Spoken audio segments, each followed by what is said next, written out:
إن الحمد لله نحمده ونستعينه ونستغفره ونعوذ بالله من شرور أنفسنا ومن سيئات أعمالنا من يهده الله فلا مضل له ومن يضلل فلا هادي له أشهد أن لا إله إلا الله وحده لا شريك له وأشهد أن محمدا عبده ورسوله أستغفر الله العظيم اللهم يسر ربي زدني علما رب اشرح لي صدري ويسر لي أمري اللهم علمني ما ينفعني وانفعني بما علمتني وزدني علما سبحانك لا علم لنا إلا ما علمتنا إنك أنت العليم الحكيم اللهم اغفر لجميع المسلمين والمسلمات والمؤمنين والمؤمنات واغفر لجميع العلماء المسلمين الصالحين المصلحين الذين خدموا دينك ونصروه ونشروه ودعوا إليه والذين جاهدوا في سبيلك بأموالهم وأنفسهم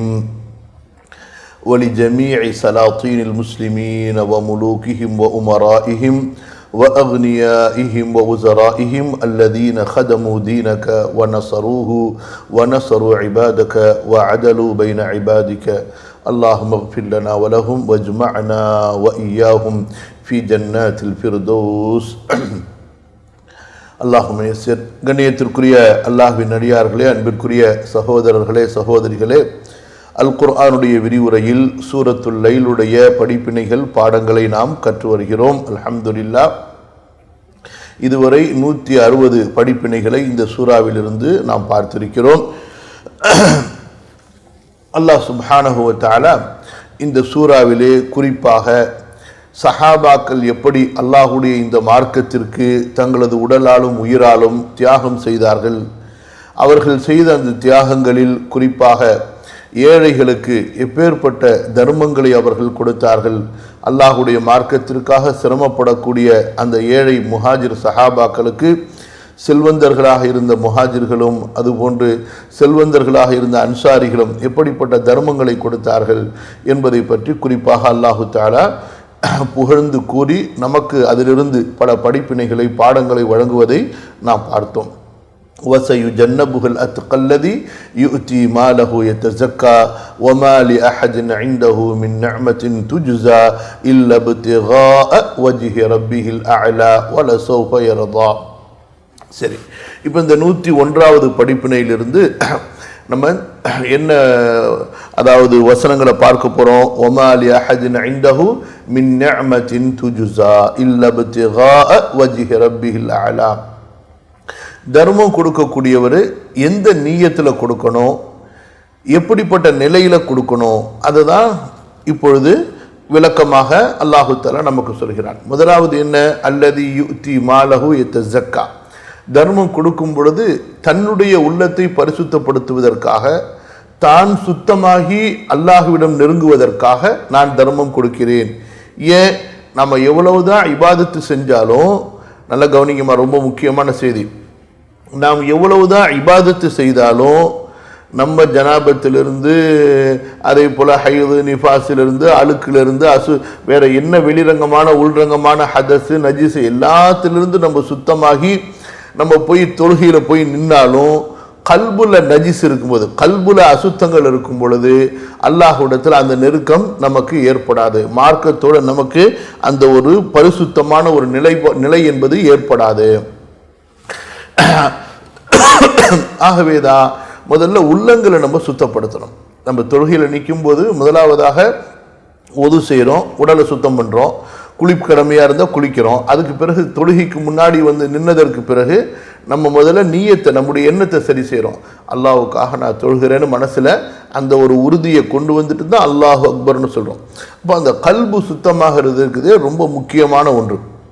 அப்போ முதலாவதாக தர்மம் கொடுக்கும் பொழுது தஸ்கியா, என்னுடைய உள்ளத்தை நான் சுத்தப்படுத்துகிறேன் அல்லாஹ்விடத்தில் நான் நெருங்குவதற்காக என்ற அந்த உயர்ந்த எண்ணம் இருக்க வேண்டும் என்பதை இந்த யத்தஸக்கா என்ற வசனத்திலிருந்து நாம் பார்த்து கொண்டோம். அடுத்ததாக பிறர் நமக்கு தர்மம் செய்தால் நாம் அவருக்கு தர்மம் செய்யணும். யாராவது உறவினர்களோ நண்பர்களோ வேண்டியவர்களோ நமக்கு ஏதாவது அன்பளிப்பு கொடுத்திருந்தாதான் நம்ம அவங்களுக்கு அன்பளிப்பு கொடுக்கணும் என்பது பொதுவாக மக்களுடைய ஒரு எதிர்பார்ப்பாக ஒரு நிலைப்பாடாக இருக்கிறது. இந்த கல்யாணத்தில் பாருங்க என்ன செய்வாங்கன்னா, அன்பளிப்பு கொண்டு போவாங்க. எப்படி அன்பளிப்பு கொண்டு போவாங்கன்னா, அவர் இவங்க வீட்டு கல்யாணத்துக்கு எப்படி அன்பளிப்பு வைத்தாரோ அதுக்கு தகுந்த மாதிரி அந்த விலையை விட கூடிரவும் செய்யாமல் அதிலிருந்து கொஞ்சம் குறைச்சி, ஏன்னா அவர் நமக்கு இப்படி தானே கொடுத்தாரு. ஸோ இப்படியாக பெரும்பாலான மக்களுடைய நிலை என்னவென்று சொன்னால், இவங்க அவங்களுடைய விசேஷத்தில் ஏதாவது செய்தார்களேனா அவர்கள் இவங்களுடைய விசேஷத்தில் ஏதாவது செய்வாங்க. இப்படி அன்பளிப்புகள் என்பது கைமாறுகளாக செய்யப்படக்கூடிய ஒரு கைமாறாக இருக்கிறதே தவிர, உண்மையில் மனப்பூர்வமாக அல்லாஹுவின் மீது நேசம் கொண்டு அல்லாஹுவிற்காக அல்லாஹுவை மகிழ்ச்சிப்படுத்த வேண்டும், எங்களுக்கு மத்தியில் இருக்கக்கூடிய சகோதரத்துவத்தை அல்லாஹ்விற்கான அன்பை உறுதிப்படுத்துவதற்காக என்ற எண்ணத்தில் கொடுக்கப்படக்கூடிய அன்பளிப்புகள் மிக குறைந்து விட்டன. அல்லாஹு தஆலா இந்த இடத்துல அபூபக்கர் ரலியல்லாஹு அன்ஹு எப்படி தர்மம் செய்தார், அந்த அடிப்படையில் நீங்க தர்மம் கொடுங்க. அதுதான் அல்லாஹ்விடத்துல ரொம்ப நெருக்கமான தர்மம். ஒன்று என்ன, அவர் ஏற்கனவே செய்த உபகாரத்திற்கு கைமாறாக இருக்கக்கூடாது, அதை நீங்க எதிர்பார்த்திருக்க கூடாது. இரண்டாவது, இந்த உபகாரத்தை செய்ததற்கு பிறகு அவர் நமக்கு அடுத்து ஒரு உபகாரம் செய்வார் என்ற எதிர்பார்ப்பும் இருக்கக்கூடாது. அப்படிப்பட்ட ஒரு தர்மத்திற்கு தான் அல்லாஹ்விடத்துல மகத்தான கூலி இருக்கிறது. ஒமாலி அஹதன் இன்தஹு மின் நிஅமத்தின் துஜ்ஸா இல்லா பித்திகாஅ வஜ்ஹி ரப்பில் அலா. திரும்பவும் அல்லாஹ் தஆலா இக்லாஸை வலியுறுத்துறான். எத்தஸக்கால உள்ளத்தினுடைய பரிசுத்தத்தினுடைய அந்த நியத்தை அல்லாஹ் தஆலா கொண்டு வரும்படி கூறினான். இந்த ஒமாலி அஹதன் இன்தஹு மின் நிஅமத்தின் துஜ்ஸா இல்லா பித்திகாஅ வஜ்ஹி ரப்பில் அலா, இக்லாஸ். புரியுதா? அந்த இஹ்லாஸை கொண்டு வரணும். ஒல சௌஃப யர்தா. அப்போ இப்படிப்பட்ட ஒரு தர்மத்தை ஒருவர் கொடுக்கும் பொழுது அந்த தர்மம் தான் நாளைக்கு மறுமையில் அல்லாஹ்விடத்தில் மிக உயர்ந்த தர்மமாக, மிக சிறப்பான தர்மமாக அங்கீகரிக்கப்பட்டு, இந்த தர்மம் கொடுத்தவர் வெறும் ₹1, $1, ஒரு சின்ன ஒரு பொருளை தான் கொடுத்திருக்கலாம். ஆனால் அல்லாஹ் சுப்ஹானஹு வ தஆலா அந்த தர்மத்தை அவன் பொருந்தி கொண்டானே. ஆனால் இந்த தர்மத்தை அல்லாஹ் பொருந்தி கொள்வான். இஹ்லாஸோடு அல்லாஹ்வுக்காக தேவையின் இடத்தில் கொடுக்கப்பட்ட அந்த தர்மத்தை அல்லாஹ் பொருந்தி கொண்டானே. ஆனால் அல்லாஹு அக்பர், அதை வளர்த்து வளர்த்து வளர்த்து வளர்த்து மலையை விட பெரிய ஒரு நன்மையாக அல்லாஹ் வைத்திருப்பான். அந்த நன்மையானது இந்த அடியானுடைய எல்லா பாவங்களை போக்கக்கூடியதாகவும், இந்த அடியானுடைய அந்த மறுமையின் அத்தனை அமளிகளையும் இவனுக்கு அந்த அமளிகளிலிருந்து இவனை காப்பாற்றக்கூடியதாக, மொத்தமாக நரகத்திலிருந்து இவனுக்கு நஜாத்தை கொடுத்து அல்லாஹு தஆலா சொர்க்கத்தில் கொண்டு போய் இந்த சதகாவினுடைய பொருட்டால் சேர்த்து விடுவான். அப்பேற்பட்ட ஒரு நன்மையாக இது ஆகிடும். கவனிங்க, இப்போ அதை பற்றி உண்டான விளக்கங்களை தான் இன்ஷா அல்லாஹ் நம்ம பார்க்க போகிறோம். அல்லாஹும்ம யஸ்ஸிர். கவனிங்க, 161வது படிப்பினையிலிருந்து, சஹாபா எதை தர்மம் செய்தாலும் இந்த உலகத்தின் பலனை எதிர்பார்த்து செய்ய மாட்டார்கள். நபி ஸல்லல்லாஹு அலைஹி வஸல்லம் அவர்கள் உருவாக்கிய சமுதாயமாகிய அவர்கள் உலக மனித சமுதாயம் கண்ட மிக மகத்தான சமுதாயமாக திகழ்ந்தார்கள். குணத்தால், பண்புகளால், கலாச்சாரத்தால், வணக்க வழிபாடுகளால், இறை நம்பிக்கையால் ஏனைய மக்களை விட மிக உயர்வான இடத்தில் இருந்தார்கள். அவர்களின் ஒவ்வொரு அசைவும், அமைதியும், அவர்களின் தனிமையும், சபையும், அவர்களின் தனிமையையும், அவர்களின் வழிபாடுகளையும், தான தர்மங்களையும், அவர்களின் கொடுக்கல் வாங்கலையும், அவர்களின் ஈமானையும் இறையச்சத்தையும் அல்லாஹ் அல் குர்ஆனில் தனித்தனியாகவும் மொத்தமாகவும் புகழ்ந்து கொண்டே இருக்கிறான். கவனிங்க, சஹாபாக்களுடைய உயர்வு. இந்த சூராவுடைய பல நோக்கங்கள்ல ஒரு முக்கியமான நோக்கம் என்ன? கண்ணியத்திற்குரிய அபூபக்கர் ரலியல்லாஹு அன்ஹு அவர்களையும், அதை தொடர்ந்து அல்லாஹுடைய பாதையில் தர்மம் செய்து அல்லாஹுடைய மார்க்கத்தை வளர்த்த, அல்லாஹுடைய ஏழை அடியார்களுக்கு உதவி செய்த அந்த செல்வந்தர்களை, சஹாபாக்கள் காலத்தில் உள்ள அந்த செல்வந்தர்களை புகழ்வது இந்த சூராவுடைய முக்கியமான ஒரு மைய கருத்து. சரியா? இப்ப அல்லாஹ் சுப்ஹானஹு வ தஆலா தன்னுடைய நபி ஸல்லல்லாஹு அலைஹி வஸல்லம் அவர்கள் மூலமாக அப்பேற்பட்ட ஒரு சிறந்த சமுதாயத்தை தான் இஸ்லாமுடைய அந்த முதல் சமுதாயமாக அல்லாஹ் ஆக்கினான். கவனிங்க, சஹாபா எதை தர்மம் செய்தாலும் இந்த உலகத்தின் பலனை எதிர்பார்த்து செய்ய மாட்டார்கள். நபி ஸல்லல்லாஹு அலைஹி வஸல்லம் அவர்கள் உருவாக்கிய சமுதாயமாகிய அவர்கள் உலக மனித சமுதாயம் கண்ட மிக மகத்தான சமுதாயமாக திகழ்ந்தார்கள். அந்த மாதிரி ஒரு சமுதாயம் உலகத்தில் இனி வரவே வராது. அந்த புரியுதா? அப்பேற்பட்ட ஒரு உயர்வு அவர்களுக்கு அல்லாஹு தஆலா கொடுத்திருந்தான். குணத்தால், பண்புகளால், கலாச்சாரத்தால், வணக்க வழிபாடுகளால், இறை நம்பிக்கையால் ஏனைய மக்களை விட மிக உயர்வான இடத்தில் இருந்தார்கள். யாரு? சஹாபா. அவர்களின் ஒவ்வொரு அசைவும், ஒவ்வொரு அசைவையும், அமைதியையும், அவர்களின் தனிமையையும், சபையையும், அவர்களின் வழிபாடுகளையும், தான தர்மங்களையும், அவர்களின் கொடுக்கல் வாங்கலையும், அவர்களின் ஈமானையும், இறையச்சத்தையும் அல்லாஹ் அல் குர்ஆனில் தனித்தனியாகவும் மொத்தமாகவும் புகழ்ந்து கொண்டே இருக்கிறான். அல்லாஹ் அக்பர். அப்ப அல்லாஹு தஆலா ஒரு கூட்டத்தை இப்படி புகழ்கிறான் என்றால் அல்லாஹு தஆலா அந்த கூட்டத்தின் மீது எவ்வளவு அன்பு பாசம் வைத்திருப்பான் பாருங்க. அந்த மக்கள் மீது இன்று நாம் அன்பு வைக்கவில்லை என்றால், பாசம் வைக்கவில்லை என்றால் யாருக்குங்க நஷ்டம்? சஹாபாக்கள் மீது அன்பு வைத்தால், நேசம் வைத்தால் ஈமான் அதிகரிக்கும். அவர்களுடைய குறைகளை, அவர்களுடைய தப்பு தவறுகளை பற்றி விமர்சித்து பேசினால் அல்லாஹ் பாதுகாக்கணும், ஈமான் அப்படியே குறைந்து கொண்டே போகும். கடைசியில் முற்றிலுமாக இல்லாமல் போனாலும் போயிடும். அல்லாஹ் பாதுகாக்கணும்.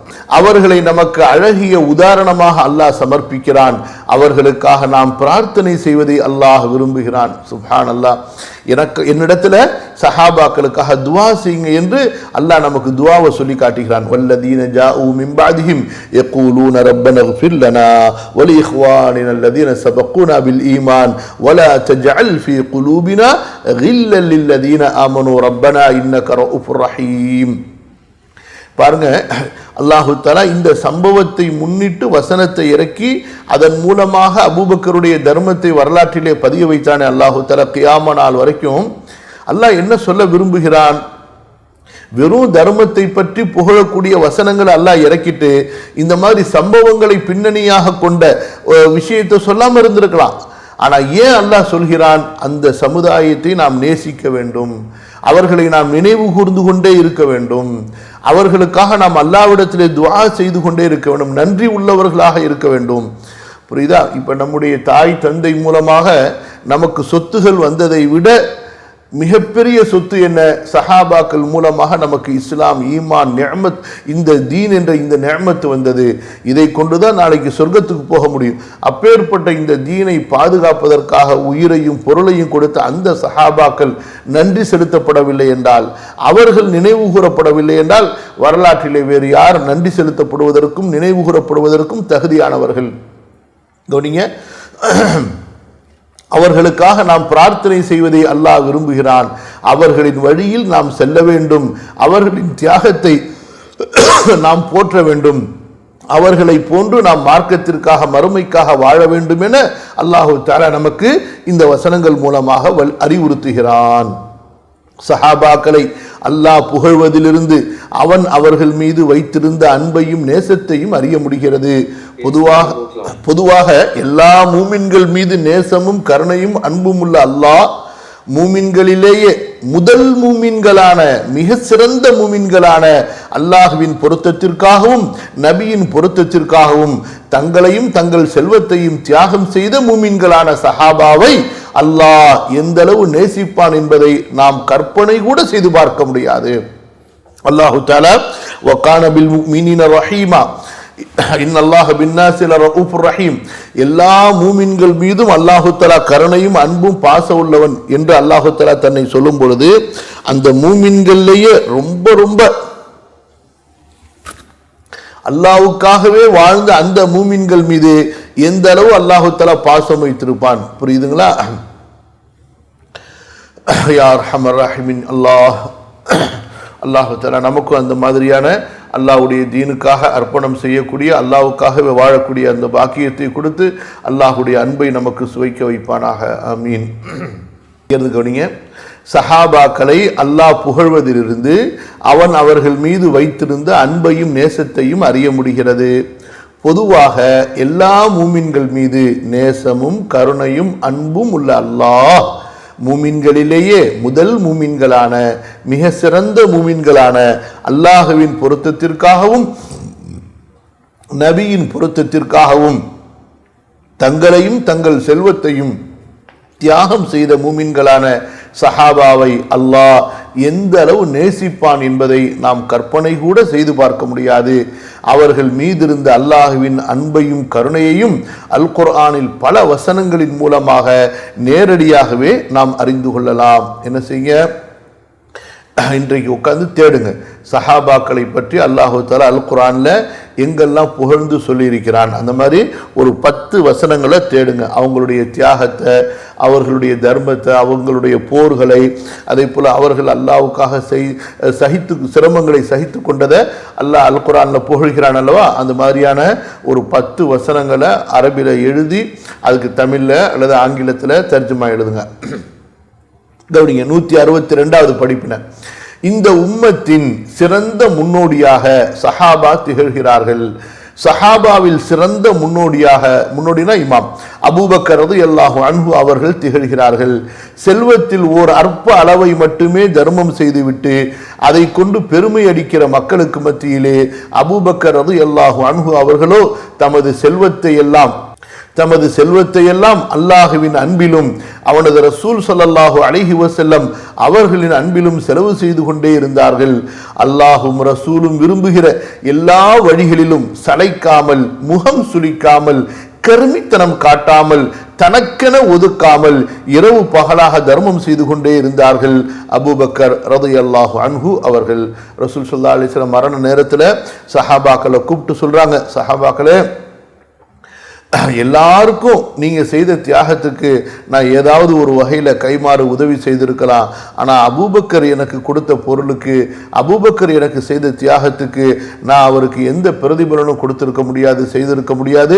அல்லாஹ் அவருக்கு தான் அந்த கூலிகளை கொடுப்பான் என்று ரசூல் ஸல்லல்லாஹு அலைஹி வஸல்லம் சொல்ல, அப்படியே தேம்பி அபூபக்கர் ரலியல்லாஹு அன்ஹு அவர்கள் அழுகிறார்கள். கவனிங்க, 163வது படிப்பின. இது எந்த இடத்துக்கு நம்ம போயிடுறோம் இப்ப?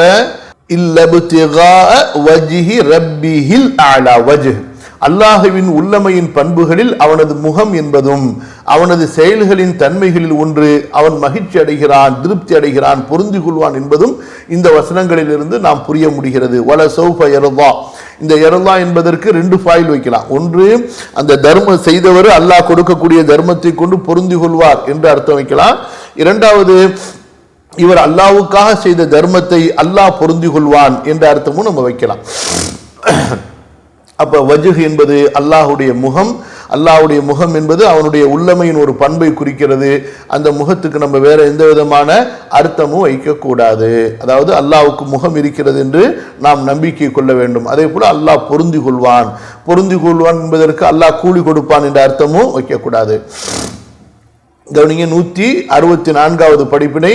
அல்லாஹுவை பார்க்க வேண்டுமே, அல்லாஹுவின் திருமுகத்தை சொர்க்கத்தில் காண வேண்டுமே, நாளை மறுமையில் அல்லாஹுவை சந்திக்கும் போது அவன் என்னை பொருந்தி கொள்ள வேண்டுமே, அவன் என்னை மன்னிக்க வேண்டுமே, என்னை கொண்டு மகிழ்ச்சி அடைய வேண்டுமே என்பதுதான் அபூபக்கர் ரலியல்லாஹு அன்ஹு அவர்களின் நோக்கமாக இருந்தது.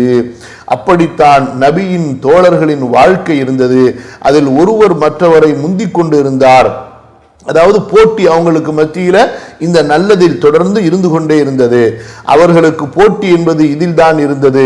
ஆனால் அபூபக்கர் ரலியல்லாஹு அன்ஹு அவர்களின் இடத்தை அவர்களில் யாராலும் இறுதி வரை எட்ட முடியவில்லை. சுப்ஹானல்லாஹ். ஈமான் கொண்ட முதல் நாளிலிருந்து இந்த உலகத்தை விட்டு பிரிகின்ற நாள் வரை அபூபக்கர் ரலியல்லாஹு அன்ஹு அவர்களும் அவர்களின் ஒவ்வொரு குடும்பத்தாரும் இந்த இஸ்லாமிய மார்க்கத்திற்காக, இந்த உம்மத்திற்காக பல தியாகங்களை செய்திருக்கிறார்கள். அல் குர்ஆனும் நபிமொழிகளும் அபூபக்கர் ரலியல்லாஹு அன்ஹு அவர்களின் சிறப்பையும் தியாகங்களை போற்றி புகழ்ந்து அழகிய முறையில் நினைவு கூறுகின்றன. கியாம நாள் வரை வருகின்ற மூமின்களுக்கு அவை சிறந்த நினைவூட்டலாக, அழகிய அறிவுரையாக விளங்குகின்றன. அல்லாஹ்விடத்தில் நம்ம துஆ செய்யணும். யா அல்லாஹ், அபூபக்கர் தர்மம் செய்தது போன்று நாங்களும் தர்மம் செய்ய எங்களுக்கு உதவி செய்ய அல்லாஹ். அபூபக்கர் மாதிரி நான் ஆக முடியுமா அப்படி என்று சொல்லி அந்த ஆசை இல்லாமல் போயிடக்கூடாது. அபூபக்கர் மாதிரி நான் ஆகணுமே என்ற ஆசையை அல்லாஹ்விடத்தில் கேட்கணும். அவரை மாதிரி தியாகம் செய்ய வேண்டுமே என்று நாமும் முயற்சி செய்யணும். ஒரு நாள் என்ன செய்யணும், பாக்கெட்டில் 1000 ரூபாய் எடுத்துகிட்டு போகணும். வெளியில் போயிட்டு இந்த நப்சு சொல்லும், யாராச்சும் ஏழையை பார்த்தா ஒரு 10 ரூபாயை கொடுத்துட்டு ஒரு 50 ரூபாயை கொடுத்துட்டு திருப்பி வேற ஏதாச்சும் நம்ம சாமான் வாங்குவோமேன்னு சொல்லிட்டு வாழ்க்கையில் ஒரு நாளாவது அபூபக்கர் மாதிரி ஆகணும். அதுக்கப்புறமா அடுத்தது இன்னொரு தடவை நான் அந்த மாதிரி செய்யணும். இப்படி தான் நம்ம ஏறணும். புரியுதுங்களா? அந்த நப்சு இருக்குதே, அதை உற்றுமா நம்மளை, அதை நல்லா நம்ம என்ன செஞ்சுருக்கிறோம், நல்ல பிரியாணி அது இது லொட்டு லொசுக்கு நல்லா திங்க வச்சு அதை நல்லா கொழுக்க வச்சுருக்கோமா இல்லையா? அப்போ அவ்வளவு சீக்கிரமாக இந்த நப்சு படிஞ்சிருமா? இதை நப்சு சாட்டையால் அடிக்கணும், போட்டு மிதிக்கணும். இந்த உரலை போட்டு நசுக்கிறாங்க பாருங்க, அந்த மாதிரி இதை போட்டு நசுக்குனாதான் இது கொஞ்சமாவது நம்மளை நன்மையை செய்ய விடும். இல்லைன்னு வச்சுக்கோங்க, அது வழியில் இழுத்துட்டு போய் நம்மளை சோம்பேறியா, அறிவு முட்டாளா, அப்புறம் எல்லா கெட்ட குணத்திலிருந்து இந்தா வச்சுக்க, ஹோல்சேலாக வச்சுக்க, ரீட்டெயிலாக வேணுமா ரீட்டெயிலாக வச்சுக்க, ஹோல்சேலாக வேணுமா ஹோல்சேலாக வச்சுக்கன்னு சொல்லிட்டு நம்மளை மொத்தமாக கெடுத்து விட்டு கடைசியில் மௌத்தா போகும்பொழுது அவ்வளவுதான், அதுவும் சேர்ந்து நாசமாக போய் நம்மளையும் நாசமாக்கிடும். அல்லாஹ் பாதுகாப்பானாக. என்ன செய்யணும்? போயிட்டு அந்த நேரத்தில் என்ன செய்யணும்? மனசு சொல்லும், நப்சு மேலே ஒரு காலை தூக்கி வைக்கணும். ஒரு மிதிச்சு அந்த கொசு கரப்பாம்பூச்சை நசுக்கி தூக்கி போகிறோமா இல்லையா, மூட்டை பூச்சை, அந்த மாதிரி நசுக்கி தூக்கி போட்டுட்டு அந்த 1000 ரூபாய் அப்படியே கண்ணை முடிக்கிட்டு யாராவது ஒரு முஹ்தாஜ் உருப்படியான ஒரு தேவை உள்ளவங்களுக்கு கொடுத்துட்டு அல்ஹம்துலில்லாஹ் அல்லாஹ் போதுமானவன்டா ரப்பே அப்படின்னு 2 நாளைக்கு நம்ம கஷ்டப்படணும். என்ன, அந்த 1000 ரூபா நமக்கு இன்னைக்கு இருந்திருந்தால் நம்ம ஒரு தேவையை நிறைவேற்றிருக்கலாமே, அப்போ எல்லாரும் பேசாமல் இருக்கும். ஸோ இந்த மாதிரிலாம் நம்ம பழகணுங்க. அப்போ தாங்க அந்த தர்மத்துடைய வேல்யூ, அந்த தர்மம் எப்பேற்பட்ட நியமத்துகளை அல்லாஹ்விடத்திலிருந்து கொண்டு வருங்கிறத நம்ம பார்க்க முடியும். புரியுதுங்களா? நம்ம என்ன செய்கிறோம், அதாவது மிஸ்கீனுக்கு சதக்கா பண்ணுற இந்த 10 காசு 5 காசு 5 ரூபா 10 ரூபா இப்படியே தான் நம்ம மிஸ்கீனாக இருக்கும். நாளைக்கு மறுமையில் போனால் என்ன ஆகும் சொல்லுங்கள்? ஒரு மிஸ்கின் தர்மம் கொடுத்தா எப்படி கொடுப்பான்? அந்த மாதிரி தான் நம்ம கொடுத்துக்கிட்டு இருக்கிறோம். அல்லாஹ்வுடைய யாருக்கு அல்லாஹ் செல்வத்தை கொடுத்தானோ அந்த செல்வந்தர்கள் தர்மம் கொடுக்குற மாதிரியா நம்ம கொடுக்குறோம்? நான் தான் சொல்லுவேன், பள்ளிவாசலில் பாருங்க, நான் பார்ப்பேன், பார்த்தா எல்லாரும் காரில் வந்தவங்க, பெரிய பெரிய பைக்கில் வந்தவங்க, எல்லாம் பணக்காரங்களாக உட்காந்துருக்க மாதிரி தெரியும். ஆனால் உண்மையிலேயே அவங்கெல்லாம் பணக்காரர்கள் அல்ல, அவங்கெல்லாம் பிச்சைக்காரர்கள், ஃபக்கீர்கள் என்பதை எப்போ தெரிஞ்சுக்க முடியும்னா, ஜும்மா தொழுதுக்கு பிறகு வசூல் பண்ணுவாங்க. அப்போ வசூல் பண்ணும் பொழுது நான் சொல்கிறது கொஞ்சம் காலத்துக்கு முன்னாடி, ஏன்னா இப்போ அந்த காயின்ஸ் எல்லாம் எடுத்துட்டாங்கல்ல, அந்த ஜும்மா தொழுதோன்னு இமாம் அறிவிப்பு செய்வார், முஅத்தின் பள்ளிகளுடைய மற்ற வேலைக்காரங்கள்லாம் அந்த ஒரு பிளாஸ்டிக் வாளியை எடுத்துக்கிட்டு ஒரு சஃபா வருவாங்க. பார்த்தா டொப்பு டொப்பு டொப்பு டொப்பு டொப்பு டொக்கு டொக்கு டொக்கு டொக்குன்னு சத்தம் வரும். என்ன, ஏன் சத்தம் வருது? எல்லாம் 5 ரூபா 2 ரூபா 1 ரூபா காயின்ஸாக போட்டதுனால சத்தம் வருது. இதே 100 ரூபா 50 ரூபா 500 ரூபான்னு சொல்லி நோட்டாக போட்டிருந்தா சத்தம் வந்திருக்குமா? வரவே வராது. இதில் வேற சில பேர் அந்த காலத்தில் நான் பார்த்ததை சொல்கிறேன், 50 ரூபாயை போட்டுட்டு அதுலேருந்து 4-10 ரூபாயை எடுப்பாங்க. உண்மையிலேயே அவர் ஃபக்கீராக இருந்தாருன்னா வேற விஷயம். என்ன யோசிச்சு பாருங்க. இதெல்லாம் உங்கள் குடும்பத்தார்கள், உங்களுடைய கணவன்மார்கள், உங்களுடைய தம்பி அண்ணன் தாய், உங்களுடைய தந்தைமார்கள் கூட செஞ்சுருக்கலாம். அவங்கள்ட்ட கேளுங்க, இப்படிலாம் நீங்கள் செஞ்சுருக்கிறீங்களான்னு கேட்டு அவங்கள திருத்துங்க. புரியுதா? சொல்லி அல்லாஹ்வுடைய மஸ்ஜிதுக்கு கொடுக்கும்போது தாராளமாக கொடுங்கன்னு சொல்லி அவங்களுக்கு அதாவது ஆர்வத்தை ஊட்டுங்க. யார் ஹமர் ராஹிமீன். கிறிஸ்துவர்கள் ஏன் இவ்வளோ வாழ்க்கையில் அதாவது சமூகத்தில் முன்னேறியிருக்காங்க தெரியுமா? ஒரு கிறிஸ்துவரும் தான் சம்பாதிக்கிறதுல 10ல் 1% சர்ச்சுக்கு கண்டிப்பாக கொடுத்துடணுங்க. ரோடு கூட்டுறவர், அவருக்கு 10,000 ரூபா சம்பளம் இருந்தால் மாதத்தில் 1000 ரூபாயை கொண்டு போய் சர்ச்சுக்கு கொடுத்துருவார், கிறிஸ்துவராக இருந்தால். அந்த மாதிரி அவர்கள் வைத்ததுனால தான் இன்றைக்கி தமிழ்நாட்டில் மட்டுமே 6 ஃபுல் டைம் கிறிஸ்துவ மிஷினரி தாவா சேனல் இருக்குது. முஸ்லீம்கள்கிட்ட ஒரு சேனல் கூட கிடையாது. ஒரு சேனல் இருந்துச்சு, அதுவும் வியாபார சேனலு, எல்லாமே ஆபாசம் சினிமா எல்லாமே வரும். அதில் கொஞ்ச நேரம் தாவாவுக்கு பயானுக்கு கொடுப்பாங்க, கடைசியில் அதுவும் ஊற்றிக்கிட்டு போயிடுச்சு. முஸ்லீம்கள்கிட்ட ஒரு சேனல் கூட கிடையாது. கிறிஸ்துவர்களிடத்தில் 6 முழு நேர தாவா சேனல் இருக்குது.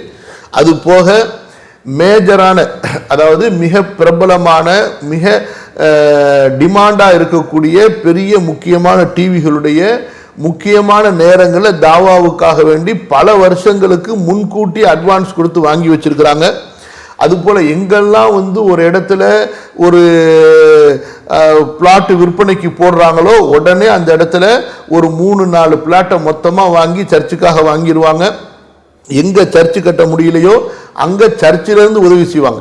இன்றைக்கு முஸ்லிம்களிடத்தில் ஒரு மஸ்ஜிது இன்னொரு மஸ்ஜிதுக்கு உதவி செஞ்சதா வரலாற்றில் சரித்திரம் கிடையாதுங்க.